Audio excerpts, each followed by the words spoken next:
right, so here we go. We're back for another edition of the Beyond the Box podcast, and I am extremely excited to have with us two of the founders from the Reach Canada class of 2022, Uri Sokolov and Yaniv Frydman, hailing from Tel Aviv or in that vicinity, and representing Watrix. So welcome both of you.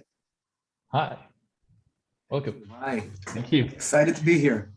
Awesome. So what our watchers and our listeners don't know is it's 2 p.m. Pacific time, which is where I'm located, but it's midnight where both of you gentlemen are. And so recognizing that we have both a time barrier as well as a language kind of challenge, we're hoping for a great conversation. I know that we're going to have a great conversation about who Watrix is, who both of you are, and what you guys are really ramping up to deliver to the market, to the world in the context of your solution. So why don't we dive right in? Go ahead. Okay, so let's start there. Tell us a little bit about both of your backgrounds. So Uri, you're the CEO, Yaniv, you're the CTO. Did I get that correct? Yes. Which kind of should tell us a little bit of where you both focus in the business. But Uri, why don't you kick us off and tell us a bit about your background, then Yaniv, you, and then I'd love for you guys to tell us about where Watrix came from. Okay. Well, I'm Uri. I've been working in the telecommunication company in Israel for about 15 years. I was at the end head of sales for a long time. Afterwards, I worked with I was the CEO of anti-collision system in Israel. And basically I knew Yaniv from the telecommunication company. So Yaniv. Yeah, so I have vast experience in the IoT business. I had a company in Israel dealing with wireless home automation solutions, Zigbee, Z-Wave cellular.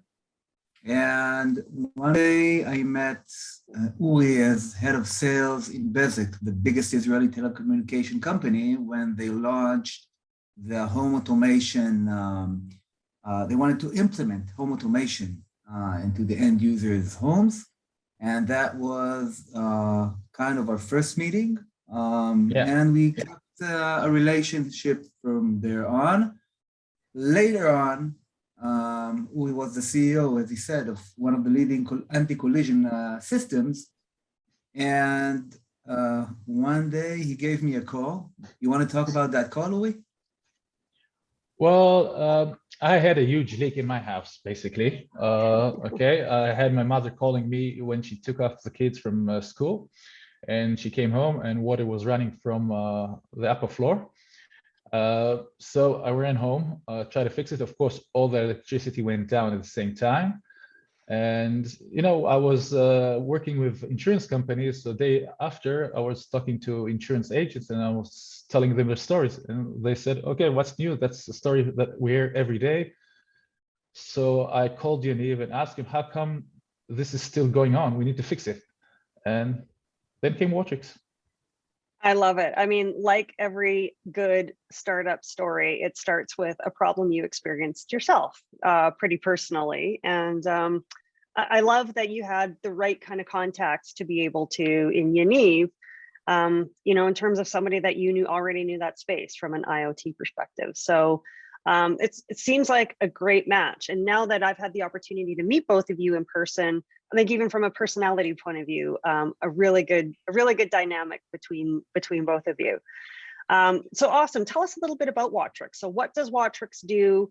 You had a problem, you had the leak, we have to solve the problem. Walk us through that process, how you guys created the company and kind of where you are now. You want me to take it away? I'll just start in the beginning, and then you can describe the project. It will be easier. Well, we talked and we said we'll need a product that will work, will always work. Okay, in any condition, in any sequence of events, it will work. And we wanted something that will be very simple for the end user, because we've been working in home automation systems, and we know that the customers don't like to get many alerts, many notes. They just want a simple device to work. So we sat down, and Yaniv did most of the work. True. True, I have to admit. But yeah, generally, I had a general brief and a general idea of what is necessary. And I knew pretty good, I knew the solutions that were available out there from my experience in the IoT industry. So we were looking to find a solution that acts generally to solve the problem, but differently from all the other solutions out there. I usually say that we did not invent the wheel, but we looked at all the wheels out there and assembled and created the best wheel available. So we did come up with a solution that is fail-safe, exactly to address what we experience and many of the customers do. Saying that we do not require power supply and or Wi-Fi connectivity. It's completely independent. We have the highest detection accuracy or the highest resolution. So it will detect the smallest of leaks. And we added an AI engine to eliminate or almost eliminate false alerts. So currently we have less than 1% of false alerts. And that again is since we analyzed that one of the reasons customers do not want to use such a system is the cry wolf phenomena, where they get a lot of false alerts and eventually they don't turn on the system. So we solved that issue as well. And this is Watrix today. I love it. So that defines sort of the in-place solution that you guys provide for, say, me as a homeowner or, as an asset owner for, potentially a building. But what I actually really love about your solution is it has wider ranging impacts than that. So tell us a little bit about some of the trends that you're watching and how you know that, yes, there are other actors in the space, and yes, you're solving the issues differently, but what's the bigger sort of story around why the solution you're bringing to market is so important with respect to restoration? Like it blew my mind when you guys told us sort of the impacts that water damage has on the built environment. And so can you articulate some of those trends that you're seeing in the marketplace that have really sort of powered your growth forward to this point? Yeah, I'll start by saying that water is the #1 damage cause to property in the developed countries. And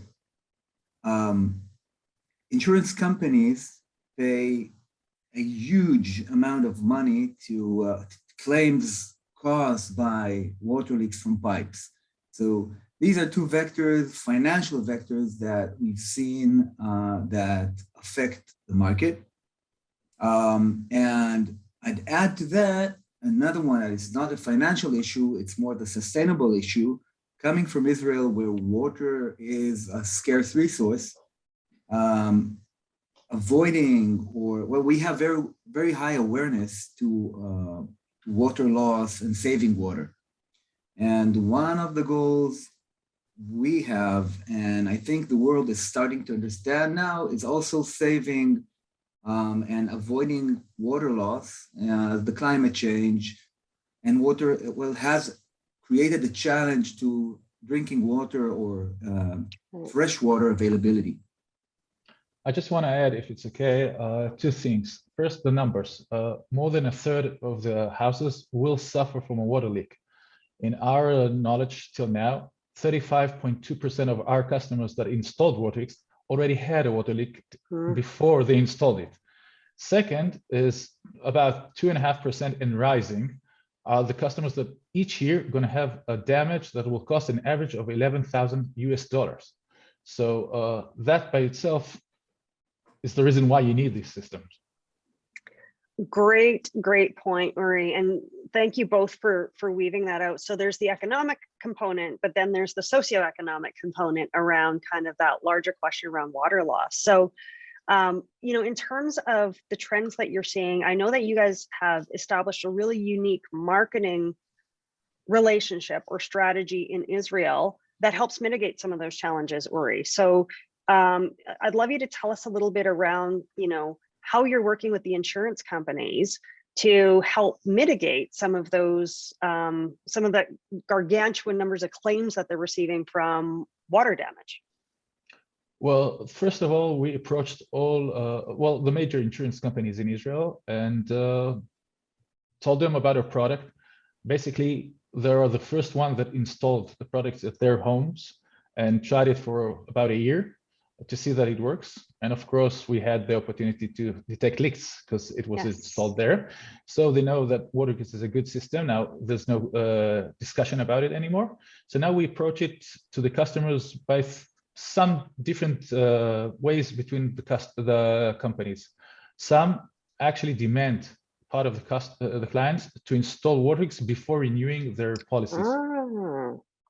Yeah. So it depends on if they had a leak before or how large is the policy for the insurance company.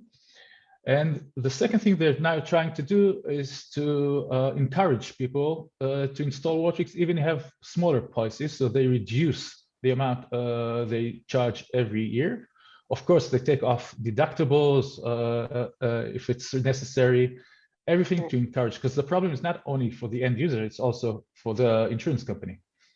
Absolutely. And so if I was, working, just in terms of how you've approached this in Israel, if I was a homeowner going to renew my insurance and my insurance company required me to, or encouraged me to install Watrix to, receive a discount on my premium or as a requirement for them to cover me, how difficult would it be for me as a homeowner to have this system installed? Well, it's one of the things that we like in Watrix. It's very easy to install. It's about 20 minutes by any plumber. You just call us, we send a plumber or you take your own one and we install it. You don't even need to be in your home because it's installed outside near the main inlet. So in the COVID time, we don't get into the houses. Everything is very easy to do. That's it. Very, very awesome. So from a technology point of view, Yaniv, I know that this is kind of your focus. What would you say are sort of the top benefits to your system versus, some of the competitors? And I know you touched on this a little bit earlier, but, I know you have some unique kind of factors that you guys have really contemplated in terms of bringing your solution to market that sets you kind of, I think, apart from where the competition lies. So can you kind of highlight those major differentials? Yeah, I'd be happy to. So as I said, Watrix was designed as a fail-safe system, and that is very unique. As Uri described, it is very common that once you have a leak, the electricity would just, you will be out of electricity, no power supply. So that was one of the fundamentals of the system. Now, I don't know how many, I probably do, but last February, what happened in Texas where there was the freeze and then pipe burst and there was no electricity. And then water, it melted and it turned into a huge leaks in apartment buildings, offices, and so on. Watrix is designed to operate in those conditions. So we talked about the power supply, more than 3 years, actually it's more than 5 years on its internal battery pack, no power supply besides the battery. Connectivity, it has its own connectivity, IoT connectivity with roaming that changes between networks. It's a very complicated solution, but we have connectivity in most of the conditions. And we have very high detection resolution. We talked about the simplicity of installation. Altogether, it is very robust on one hand, but simple to install and operate system.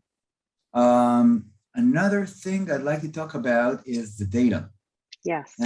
Since we basically see every drop running through the pipe, and when I say every drop, we currently, our resolution is, well, I'm going to talk about liters here. In Canada, it works perfectly. In the United States, it has to be gallons. So it's 30 cc's per minute. If we translate it to gallons, it would be 0.007, right, Uri? Yeah. Yeah, it would be 0.007 gallons per minute. It's a dripping per second. Now, so we basically see every drop running through the household or office or apartment pipes. So this data is then translated to trends, to insights, to cumulative consumptions. And we have a lot of data regarding water consumptions, which we visualize for our customers in various ways. And now we're actually working on starting to establish predictive models regarding the aging infrastructure. And that's one of the vectors we're looking at as part of our roadmap for the future and the power that big data can provide us. I love it. So when you say visualize the data, you provide a platform that the homeowner, the asset owner has access to that gives them a visual representation of of all of the components that Watrix is essentially monitoring. Is that right? That is very correct. Well, we didn't talk about who visualizes or who views the data, and maybe that's the exact point to talk about it. So on the, the end user has a mobile app where he can see his own household daily consumption, weekly consumption, monthly consumption, and a diagnostic of the system, battery levels, network levels, and all kinds of, contact people that will receive an alert and so on. So it's for the end user. Above that, you'll have the project manager or the building manager that see either on his desktop or his app, all the systems he's managing. So if a certain office or a certain apartment is now having an alert, he will receive that alert and he can act as well. And above that, you have the dashboard or the management company, whether it's a building management company, a property management, or whoever owns the entire system, to visualize and manage the systems under it. I think I didn't mention a very important thing about the system, which is it is proactive. And by saying that, what I mean is that we have an eValve, a managed eValve inside the solution, embedded in the solution. So not only we monitor, we detect, we alert, we are also capable of stopping the leak or eliminating the damage by shutting off the valve and stopping the leak. That's the point that I wanted to add. 2 points. First, stopping the leak saves more than 70% of the damage costs. Okay, because the leak itself, it's quite easy to repair, but the damage is the surroundings that goes with it. Another thing that we know now customers use it's also a water meter. So customers sometimes want to check up their bills and to see if it's all correct. So you got all this together in one solution. It's quite easy to install and it's even friendly. So it's also a way for asset owners, homeowners to be watching their bottom line in terms of consumption. Very cool. Very cool. So I have a buzzword alert. Here it comes, digitizing water. Now that's basically what we do, because suddenly you're able to see your consumption on a daily basis on your app. And it has tremendous impact if you want to save water. Suddenly you see it on a daily basis. You have a very intuitive way to start, dealing with something that before that was once a month, maybe twice, once every 2 months. So it I, becomes I love reality. that. I love that, Yaniv. And I think it really, if I could just kind of follow that thread through, what I really love about this and can envision is now the homeowner gets to be part of the, kind of water conservation solutions moving forward, right? And so, yes, I might want to monitor usage because it's a cost factor for me in terms of, maintaining the costs of my own home. But I think more and more as some of these bigger challenges around water conservation, restorative, like restoration and damages around water and restoration and repair around water damage, these become bigger topic items that, governments also obviously at some point weigh into in terms of creating legislation.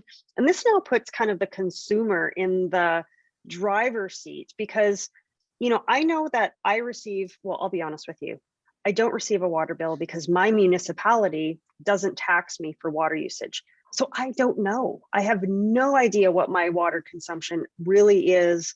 I can choose to make some decisions, which I think will reduce water consumption, but I don't really know. And so I love that kind of, buzzword alert, digitizing water, because I think as you digitize things like these resources that we all collectively share, it gives us an opportunity to all participate kind of at the micro level, right, in achieving some of these bigger objectives. No doubt about that. The beautiful thing about Watrix is that it really is a win-win-win solution because on one hand, you're able to be part of this global conservation solution, and you have it in front of you and you're able to save. On the second level, you avoid damage. And on the third level, you won't pay, if you pay bigger bills, you won't pay higher insurance. So, and the insurance companies can manage their risk and avoid, overpricing policies just because of the risk. So it really is a win-win-win solution. Love it. I love it. There's a nice story about South Africa, Johannesburg, that had day zero. Okay, so actually they asked all the citizens to try to save water because they didn't want to stop running water during the day. So just people with no systems tried to save as much water as possible. Day zero never came. So they made it possible. So we know if people use systems like Watrix, they can save a lot of water. Love that. And that's such a great example, a real world example, right, of how people's psychology without the power of information isn't enough to affect real change. You need that sort of information at your fingertips to be able to kind of determine the type of change that you need to make. So such a good, I love that, Uri. Thank you for sharing that. And I'm now going to go and Google day zero in Johannesburg so that I have the full story. Okay, gentlemen, last question for you. Would love to have your take on what you're most optimistic about in sort of the next iteration of Watrix and the solution that you're bringing to the marketplace. And Uri, maybe I'll start with you in terms of, kind of from that high level CEO perspective, what are you optimistic about in terms of the future for Watrix? Well, while participating in Reach Canada program, we got to know amazing people, basically from North America and Canada. There's a lot of interest going on Watrix, a lot of discussion coming on from next San Diego convention last week. So we have talks all around North America. We have the first project there starting now. Yeah. So we're heading up and we're looking for a brighter future. Amazing. And Yaniv, from your corner of the world on the technology side, what are you most optimistic about? What am I most optimistic about? Not the supply chain. I know that because the supply chain is not optimistic these days. And stuff. No. Actually, I wanted to take it on a different level. Okay. Since we met recently in Vegas, so I took a car there and I drove all the way. It's a short way, but to Lake Mead and the Hoover Dam, and I saw the biggest water reservoir that is supporting California, Arizona, and many other places. I've seen how it shrunk. You see the water levels where they were a few years ago and where they are now. And actually, my optimistic view is not regarding the technology. It's regarding the ability to really provide a solution that will help mankind in these areas, because it's a real problem and you need to take action. And we are a tool that can provide solutions very quickly. So that makes me optimistic. I love it. And I love that you had that opportunity to kind of put that real world picture, you know, that to apply that real world experience to kind of that view, Yaniv, because I think it's something that, again, for those of us that live in the developed world, we've taken for granted, right? The availability and the access to water and fresh water, but we don't think about it from that more global perspective in terms of how that supply is diminishing or how it's becoming more compromised. And so I think that's, again, obviously a reason why we're extremely excited about what you guys are doing, what you bring to the table. And we're super pleased to be working with you. Before we sign off, anything that we haven't covered that you guys would like to share with the audience or leave as parting thoughts? No, there's more things to come in the future. We're having more plans, but we'll save it to the future. All right. So what I'm hearing is stay tuned, everyone. Stay tuned for and save water. Save water. Think about the water you're using. Love it. Amazing. Thank you both so much for staying up to have this conversation. Appreciate you both. How do people find you? What's the best way to get in touch with Watrix and explore more around the solution? Website www.watrix.io. Amazing. So we will include that website in the show notes that accompany this this recording, and make certain that everybody knows where to find you. So thank you both again. Take care. Thank you, Lynette. All right. Bye-bye. Bye-bye.